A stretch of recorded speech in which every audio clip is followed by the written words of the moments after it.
2024 की चुनावी लड़ाई अब ज्यादा बच्चे पैदा करने वाले घुसपैठिया, औरंगजेब, हिंदू मुसलमान, मुस्लिम रिजर्वेशन, शरीयत, तालिबान, पाकिस्तान, हनुमान तक आ गई है।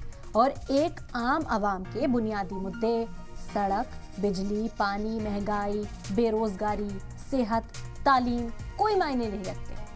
कांग्रेस को मुल्क के इख्तिदार से बेदखल हुए 10 साल हो गए, लेकिन इंतखाबी मुहिम में बीजेपी मोदी की गारंटी से हटकर पुरानी बातें फिर से गूंजने लगी। दूसरे मरहले की वोटिंग से पहले पीएम ने हिंदुत्व की पिच पर सियासी बिसात बिछानी शुरू कर दी और कांग्रेस को मुस्लिम हिमात पार्टी बताने में जुटे हैं, जिसकी वजह से एक बार फिर से बीजेपी की जानिब से हिंदू मुसलमान, पाकिस्तान, हनुमान, घुसपैठिया जैसा नैरेटिव सेट किए जाने लगे हैं। ऐसे में सवाल उठता है कि मोदी की गारंटी पर क्या बीजेपी के पुराने मुद्दे हावी हो रहे हैं?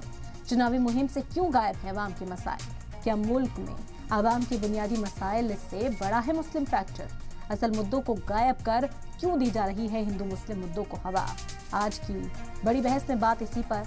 24 का मुस्लिम फैक्टर, लेकिन उससे पहले देखिए बीजेपी के टॉप 3 लीडर के वो बयान जिसने इंतखाबी मुहिम का पैटर्न ही बदल दिया है।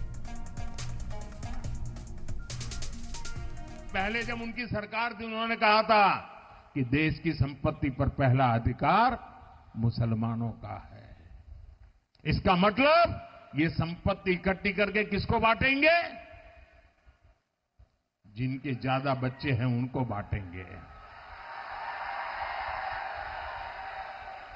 घुसपैठियों को बांटेंगे। क्या आपकी मेहनत की कमाई का पैसा घुसपैठियों को दिया जाएगा? आपको मंजूर है? ये कांग्रेस का मैनिफेस्टो कह रहा है। कर्नाटक में भाजपा सरकार ने रिलीजन बेस्ड रिजर्वेशन को खत्म कर दिया था, लेकिन कांग्रेस की सरकार आते ही तमाम मुस्लिम को ओबीसी कैटेगरी में डाल दिया। कर्नाटक में भी ओबीसी के अंदर कैटेगरी 2 भी बनाकर मुस्लिम जातियों को आरक्षण दे दिया गया। कांग्रेस ने अपने मैनिफेस्टो में कहा है कि देश के बहुसंख्यकवाद की कोई जगह नहीं है। मतलब उन्होंने एससी, एसटी, ओबीसी से सख्त नफरत है, क्योंकि देश में बहुसंख्यक आबादी इन्हीं गरीब लोगों की है, इन्हीं वर्गों की है।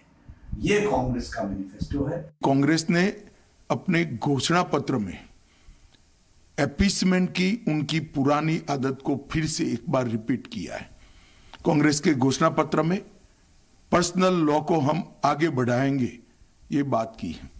मैं राहुल गांधी जी को पूछना चाहता हूं, पर्सनल लॉ को आप आगे बढ़ाएंगे तो क्या ये देश अब शरिया के आधार पर चलेगा? किस प्रकार का पंथ निरपेक्ष संविधान आप इस देश में चाहते हैं?